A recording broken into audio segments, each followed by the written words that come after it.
For a long time, I confused wanting with moving forward. I thought desire itself was enough, that if I wanted something badly, life would eventually meet me there. But desire, I learned, often comes from absence. It's charged with longing, impatience, and the quiet belief that something is missing right now. Intention is different. Intention doesn't ache. It decides. Desire looks outward and says, I don't have this yet.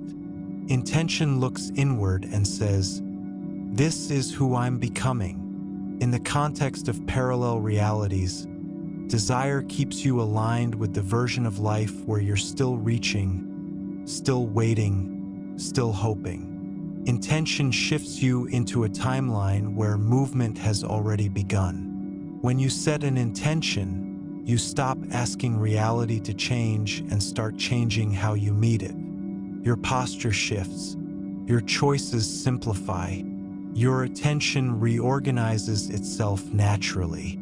I noticed this in my own life when I stopped obsessing over outcomes and instead anchored myself in a clear inner decision. Things didn't arrive instantly, but resistance faded. Timing improved. Opportunities appeared without strain. This is because reality responds to coherence, not craving. Desire scatters energy. Intention gathers it. Desire says, someday. Intention says, from here.